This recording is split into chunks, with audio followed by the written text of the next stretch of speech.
BBC বাংলার সান্ধ্য অধিবেশন প্রবাহতে আপনাদের স্বাগত। আজ আপনাদের সাথে লন্ডন স্টুডিও থেকে আছি মানসী বড়ুয়া। বাংলাদেশের সর্বশেষ গুরুত্বপূর্ণ আপডেট সংবাদে আপনাকে স্বাগত। শুরুতেই সংবাদ শিরোনাম, পরে বিস্তারিত। প্রথমেই জানাবো আমাদের হাতে থাকা সর্বশেষ গুরুত্বপূর্ণ সবথেকে তাজা আপডেট সংবাদ। জামাত আমিরের প্রশ্ন, বিড়ালের হাতে গোশত পাহারা দেওয়ার দায়িত্ব আপনারা দেবেন কিনা?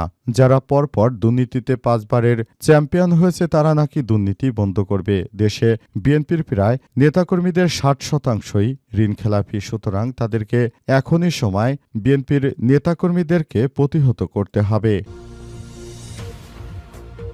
এরপর জানাবো, আগামীকাল বিএনপির ইশতেহার ঘোষণা করবেন তারেক রহমান। ত্রয়োদশ জাতীয় সংসদ নির্বাচনের জন্য বিএনপির নির্বাচনী ইশতেহার আগামীকাল শুক্রবার ঘোষণা করা হবে। বিএনপি চেয়ারম্যান তারেক রহমানের পক্ষ থেকে বিষয়টি নিশ্চিত করা হয়েছে। এদিকে চট্টগ্রাম বন্দরের কর্মবিরতি 2 দিন স্থগিত করল বিএনপির সন্ত্রাসীরা। দীর্ঘ 6 দিন ধরে চলে থাকা শ্রমিক কর্মচারীদের কর্মবিরতিতে চট্টগ্রাম বন্দরে সৃষ্টি হওয়া অচলাবস্থার অবসান হয়েছে। নৌপরিবহন উপদেষ্টার সঙ্গে শ্রমিক নেতাদের আলোচনার পর শুক্রবার ও শনিবার এই 2 দিনের জন্য কর্মবিরতি স্থগিত করা হয়েছে। জানাবো, বিসির সামনেই আমার দেশ পত্রিকা সাংবাদিকের উপর নিষিদ্ধ ছাত্রলীগ নেতার হামলা। জগন্নাথ বিশ্ববিদ্যালয়ে জবিতে আন্তঃবিভাগ ফুটবল টুর্নামেন্টের ফাইনাল খেলাকে কেন্দ্র করে সংঘর্ষের ঘটনায় আমার দেশ পত্রিকার সাংবাদিকের উপর হামলা করা হয়েছে। এবং সর্বশেষ জানাবো, নির্বাচনের আগে সুপ্রিম কোর্টে রদবদল। আগামী জাতীয় সংসদ নির্বাচনের আগে আপিল বিভাগ ও হাইকোর্ট বিভাগে রেজিস্ট্রার পদে রদবদল করা হয়েছে। আজ সুপ্রিম কোর্ট প্রশাসনের পক্ষ থেকে সংক্রান্ত একটি প্রজ্ঞাপন জারি করা হয়। প্রিয় দর্শক, এতক্ষণ শুনছিলেন সংবাদ শিরোনাম, এবারে বিস্তারিত। তবে তার আগে বন্ধুরা অনুরোধ থাকবে, এই সংবাদটিতে একটি লাইক দিন। এই চ্যানেলে আপনি নতুন হয়ে থাকলে আমাদের সংবাদটি দেখতে দেখতে চ্যানেলটি সাবস্ক্রাইব করে রাখুন। কমেন্ট করে বন্ধুরা আপনার মূল্যবান মতামত জানিয়ে দিন আপনি বিশ্বের কোন দেশ থেকে বা বাংলাদেশের কোন স্থান থেকে আমাদের সংবাদটি দেখছেন এবং শুনছেন। আর বন্ধুরা, সংবাদটি আপনার সোশ্যাল মিডিয়া ফেসবুকে শেয়ার করে বন্ধুদেরও দেখার সুযোগ করে দিন। গাজা যুদ্ধে আপনি যদি নিরীহ ফিলিস্তিনিদের ভালোবেসে থাকেন, কমেন্টে ইয়েস লিখে পুরো বিশ্বকে জানিয়ে দিন। এবারে বিস্তারিত। জামাতের আমিরের প্রশ্ন, বিড়ালের হাতে গোশত পাহারা দেওয়ার দায়িত্ব দেবেন কি আপনারা? বাংলাদেশ জামাত ইসলামের আমির ডক্টর শফিকুর রহমান বলেছেন, আপনারা জানেন যে একটি রাজনৈতিক দল তারা দুর্নীতিতে পরপর 5 বারের চ্যাম্পিয়ন হয়েছে। এ রাজনৈতিক দল আগামীতে আবার ক্ষমতা আসতে চায়। আপনাদেরকে আমি বলবো, আপনারা কি বিড়ালের কাছে গোশত দিয়ে তারপর আপনারা তামাশা দেখবেন, নাকি ভালো কোনো রাজনৈতিক দলকে আপনারা ক্ষমতায় আনতে চাইবেন বলে মন্তব্য করেছেন বাংলাদেশ জামাত ইসলামের আমির ডক্টর শফিকুর রহমান। তিনি আরো বলেছেন, আমরা চাই নতুন বাংলাদেশ গড়ে তুলতে, সে অনুযায়ী আমরা কাজ করছি বলে জানিয়েছেন বাংলাদেশ জামাত ইসলামের আমির ডক্টর শফিকুর রহমান। তিনি আরো জানিয়েছেন যে আগামীর বাংলাদেশ সুষ্ঠু সুন্দরভাবে গড়ে তুলতে আমরা বদ্ধপরিকর এবং সে অনুযায়ী আমরা সবাইকে নিয়ে একটি সুন্দর বাংলাদেশ গড়ে তুলতে চাই। বাংলাদেশটা সুন্দরভাবে গড়ে তোলার মধ্য দিয়ে যে নতুন বাংলাদেশ সেটি আমরা গঠন করতে চাই এবং সে অনুযায়ী আমরা কাজ করতে চাই। সরকারকে বলবো, তিনি যেন দ্রুততম সময়ের মধ্যে আমাদের এই বিষয়গুলোকে খুব ভালোভাবে দেখেন এবং পুরো বিষয়গুলোকে তিনি দেখভাল করে একটি যথাযথ দায়িত্ব গ্রহণ করেন। এবং আমরা মনে করি আগামীর নতুন বাংলাদেশ গড়ে তুলতে আমরা বদ্ধপরিকর। এই কর্মকাণ্ডগুলো অবশ্যই আমাদেরকে দেখতে হবে এবং ভাবতে হবে। আগামীর বাংলাদেশের এই পুরো বিষয়টিকে আমরা সেভাবেই নজরদারি করছি যেভাবে আমরা চেয়েছিলাম এবং বাংলাদেশটাকে সেই সুন্দর বাংলাদেশ হিসেবে গড়তে আমরা বদ্ধপরিকর।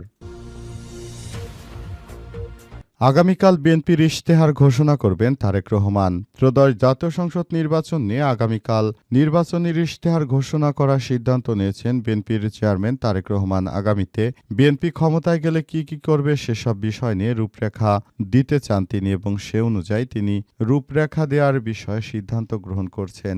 জানা গেছে যে এই রূপরেখা দেওয়ার মধ্য দিয়ে তিনি সুন্দর করে আবার বাংলাদেশটাকে সঠিকভাবে গড়ে তোলার চেষ্টা করছেন এবং নতুন বাংলাদেশ গড়ে তোলার মধ্য দিয়ে সবাইকে নিয়ে একটি সুন্দর বাংলাদেশকে গড়ে তোলার মধ্য দিয়ে তিনি কাজ করছেন। পুরো বাংলাদেশটাকে সুন্দরভাবে গড়ে তোলার জন্য সবাইকে নিয়ে যে নতুন বাংলাদেশ, সেই বাংলাদেশটাকে গড়ে তুলতে হলে সবাইকে নিয়ে একটি সুন্দর বাংলাদেশ গড়ে তুলতে হবে।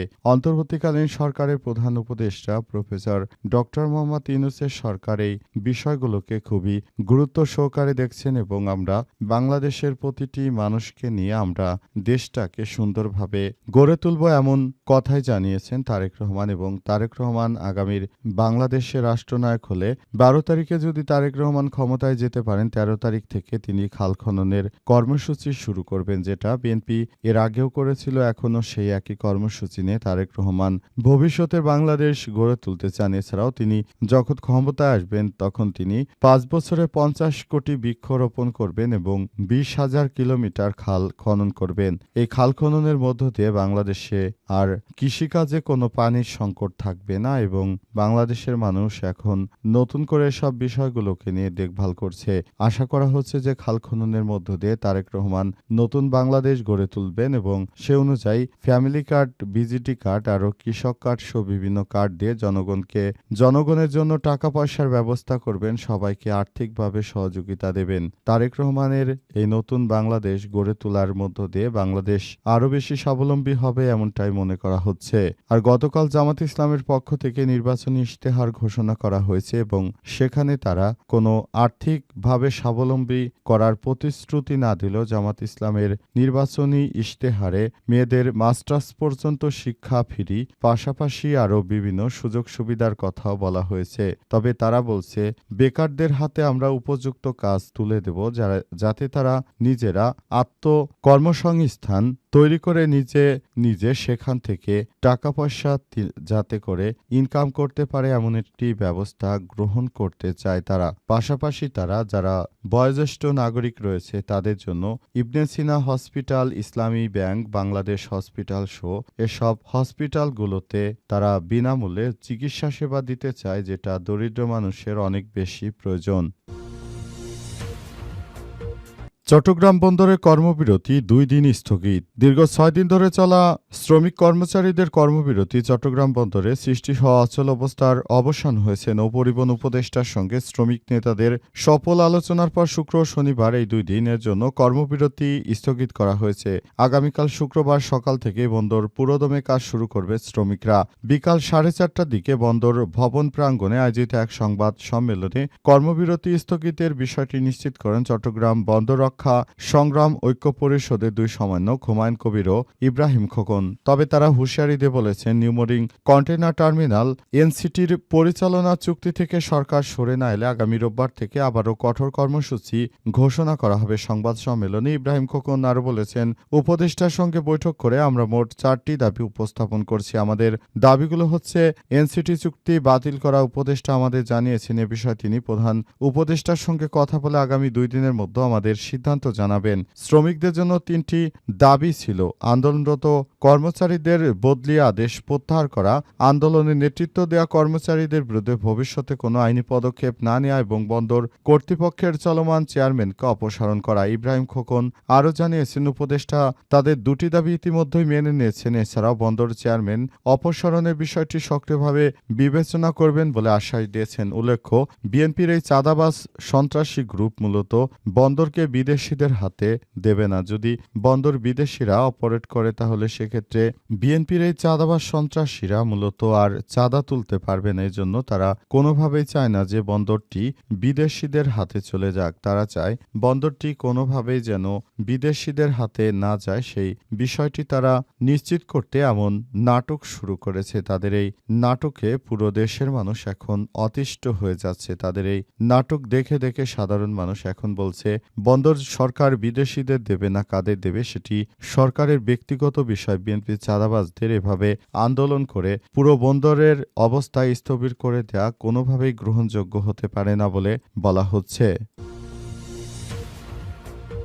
ভিসির সামনেই আমার দেশ পত্রিকার সাংবাদিকের উপর ছাত্রলীগ নেতার হামলা। জগন্নাথ বিশ্ববিদ্যালয় জবিতে আন্তঃবিভাগ ফুটবল টুর্নামেন্টকে কেন্দ্র করে এবার আমার দেশ পত্রিকার সাংবাদিকের উপর হামলা চালিয়েছে বিএনপির এবং আওয়ামী লীগের সন্ত্রাসীরা। এ ঘটনায় আমার দেশ পত্রিকার ওই সাংবাদিক গুরুতরভাবে আহত হয়েছে। আজ সন্ধ্যার পর ফুটবল ম্যাচ শেষ হওয়ার পর এমন ঘটনা ঘটিয়েছে ওই সন্ত্রাসী আওয়ামী লীগের মদতপুষ্ট এক সন্ত্রাসী। তবে তিনি বর্তমানে বিএনপির নেতাকর্মীদের আশ্রয় প্রশ্রয় এক রকমের দেশের অভ্যন্তরে এক ধরনের বিশৃঙ্খল পরিবেশ তৈরি করেছেন এবং এই ঘটনাটি অত্যন্ত দুঃখজনক একটি ব্যাপার হয়ে দাঁড়িয়েছে। সবাইকে বলবো, সবাই যেন যার যার জায়গা থেকে সবাইকে একটি নতুন বাংলাদেশ গড়ে তোলার মধ্য দিয়ে কাজ করতে হবে এবং পুরো বাংলাদেশটাকে সুন্দরভাবে গড়ে তুলতে কাজ করতে হবে। অন্তর্বর্তীকালীন সরকারের প্রধান উপদেষ্টা প্রফেসর ডক্টর মোহাম্মদ ইউনূসের সরকার সেই বিষয়গুলোকেই দেখভাল করছেন এবং তিনি আগামীর সুন্দর বাংলাদেশ গড়ে তুলতে বদ্ধপরিকর। সরকার আরও জানিয়েছে যে এই বিষয়টি অত্যন্ত দুঃখের সঙ্গে জানাতে হচ্ছে যে বিষয়টি আসলে কিভাবে কি হয়েছে সেটি তারা এখন পর্যন্ত সেভাবে দেখভাল করতে পারছে না এবং এই বিষয়গুলোকে খুবই দ্রুততার সঙ্গে কাজ করা হচ্ছে।